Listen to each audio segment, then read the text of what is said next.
Learn English through stories. B32 PDF. Adapted and modified by Kulwant Singh Sandhu. Contents. 1. Goodbye, Mr. Hollywood. Chapters 6, 7, and 8n.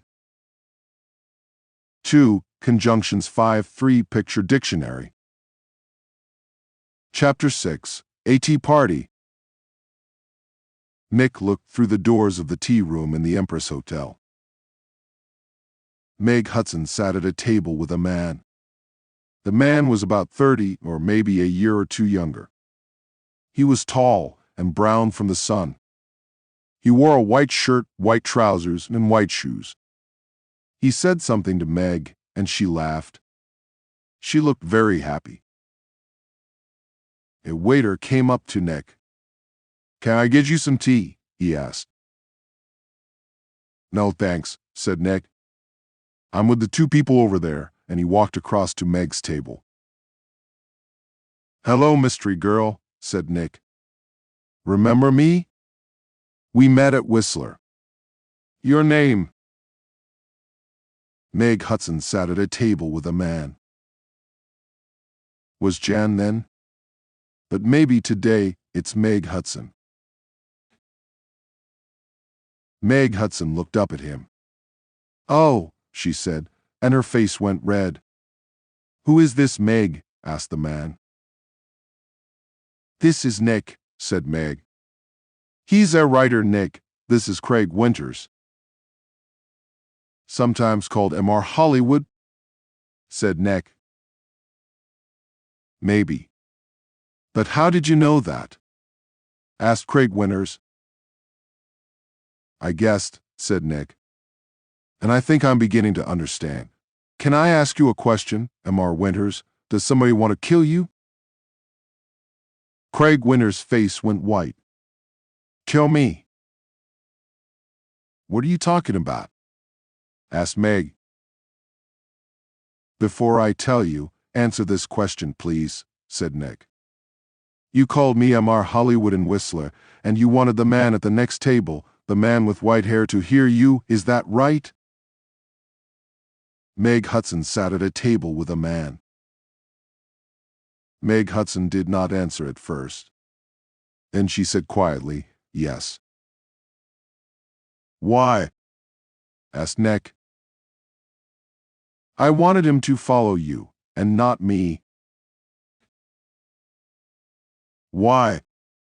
Nick asked again. "I think he's a detective," said Meg. "And I think he's working for my father. I saw him soon after I left Toronto. He followed me." Meg put her hand on Craig Winters' arm. "My father doesn't like Craig. A month ago, he told me not to see Craig again. I'm not happy, and he knows that. I think he guessed that I'm meeting Craig. And now he wants to find Craig and stop him seeing me." "Stop him?" said Nick. "Or kill him?" "No," Meg Hudson said. "Daddy doesn't." "The man with white hair pushed me in front of a car in Vancouver," Nick told her. "And he shot at me in Stanley Park." "What?" said Meg. Tell me about this man with white hair," Winters said suddenly.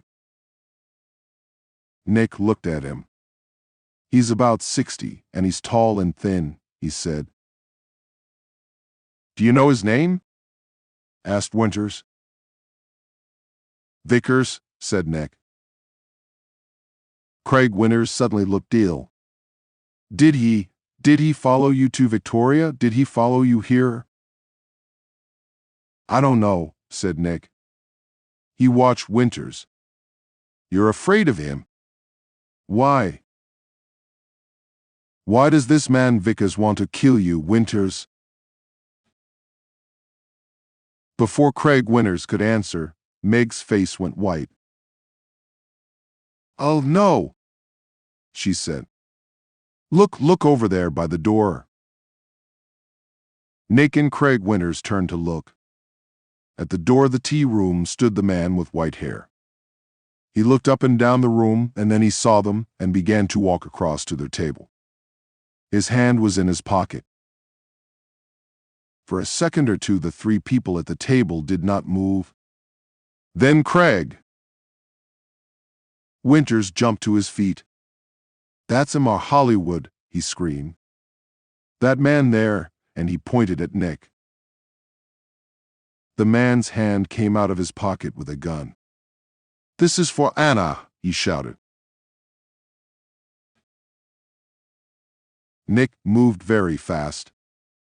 The tea table went over, and Nick was down on the floor in a second. The shot went over his head, and Meg screamed.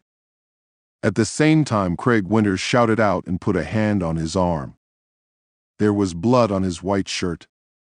Then more people began to scream, and two waiters pulled the man with white hair down onto the floor. "Get the police!"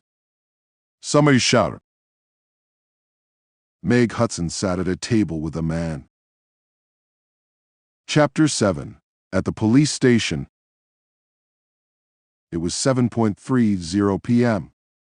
Nick and Meg were in a room at the police station. The man called Vickers was in a different room with 3 detectives. There was a doctor with him too. Craig Winters was at the hospital. The door opened and a detective came in with 2 cups of coffee. He put them down on the table and turned to go out again. "Detective Edmonds," Meg said, "did the hospital call? Is Craig going to be all right?" "Winters," Detective Edmonds said. "Yes, he's going to be okay." "Can I call the hospital now?" asked Meg. "I'd like you to wait," said Edmonds. "Detective Keat is going to be here in a minute. He's just coming from the airport, and," he looked through the open door. "Ah, here he is now." A second detective came into the room, and behind him was a tall man with dark hair. Meg stood up quickly. "Daddy," she cried. "What are you doing here?" "The police called me," said Howard Hudson, "and I flew here at once. Detective Keat met me at the airport. Now, sit down, Meg. I want you to listen to me." He did not look at Nick. Meg sat down, and her father took her hands. "Meg, last week Johnny Vickers came to my house. He wanted to talk about his daughter. You remember Anna, Meg? 3 months ago, she jumped off a bridge in Boston and died. She was young, beautiful, rich, and she didn't want to live. Why? Because she loved a man, and the man took her money, ran away, and left her. And the man was called." "No," said Meg. "No." "Yes, Meg, yes. He was called Mr. Hollywood." "No," shouted Meg. She began to cry. "That's right, Miss Hudson," said Detective Keat quietly. "To you he gave the name Craig Winters. When Anna Vickers knew him, he was Carl Windsor. But he liked all his girlfriends to call him Mr. Hollywood. He took nearly $50,000 from Anna Vickers. And there was a girl before that." "No, it's not true," Meg shouted.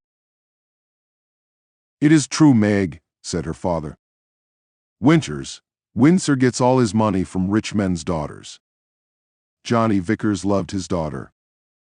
He went to her house in Boston after she died. He read her letters and learned about the money and the name Mr. Hollywood. When he came to my house, I told him about you, Meg. I said, 'My daughter's got a new boyfriend, and she calls him Mr. Hollywood. I don't like him, but I can't stop her. She's going away to meet him next week, I think. What can I do?' Johnny put his hand on my arm, and he said, 'Don't be afraid for your daughter. I'm going to find that man and stop him.'" Meg said nothing. Her face was very white. For a minute or two nobody spoke, then Detective Edmonds said, "Vickers told us all about it, Miss Hudson. He followed you to Whistler and saw you with—" Nick began to understand.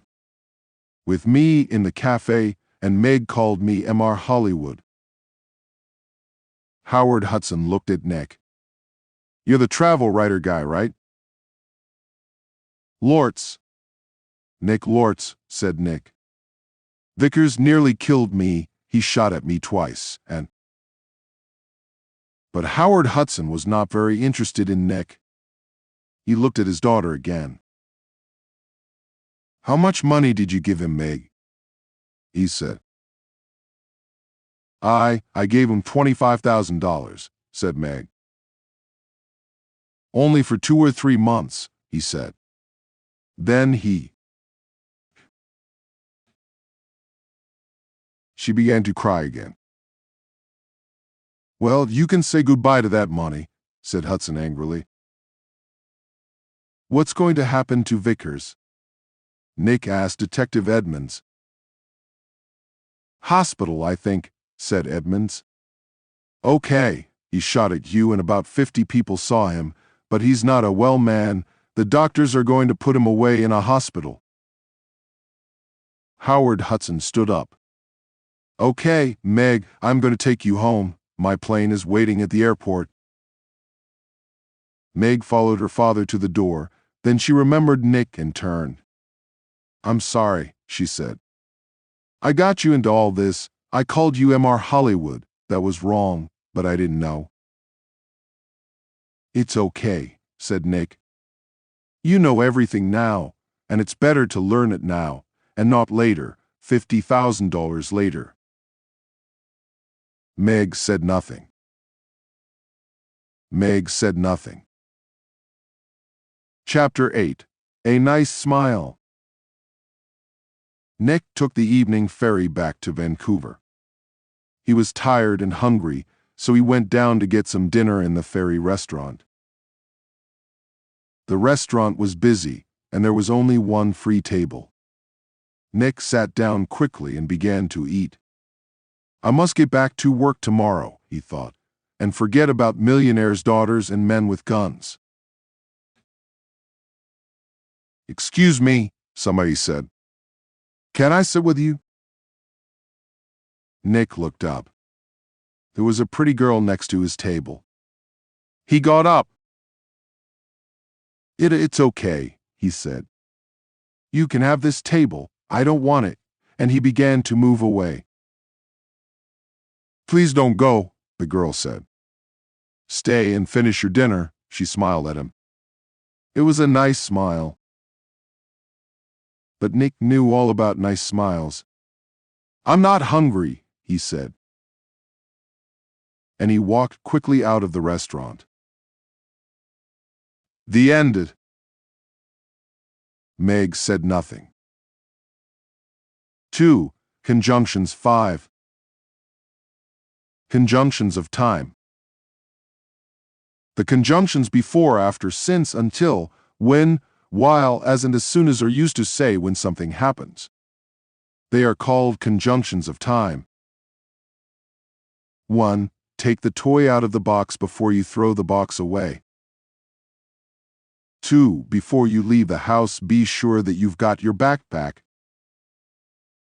3. I usually do my homework after I have my dinner. 4. After I went to bed, I heard a strange noise downstairs. 5. We've moved to a new house since I last wrote to you. 6. Since the new teacher arrived, we all enjoy our work more. 7. You can't watch TV until you've done your homework. 8. Until the rice is cooked, we can't eat dinner. 9. I'll call you when I get home. 10. When the wind blows, the branches on the tree bend. 11. Dad watches TV while he does his exercises. 12. While we're waiting for the bus, let's play a game. 13. People stand back as the train goes through the station.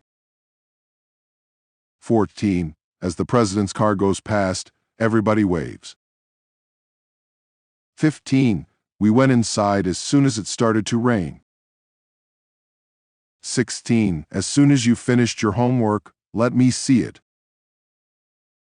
3. Picture dictionary page. Classroom Actions 1.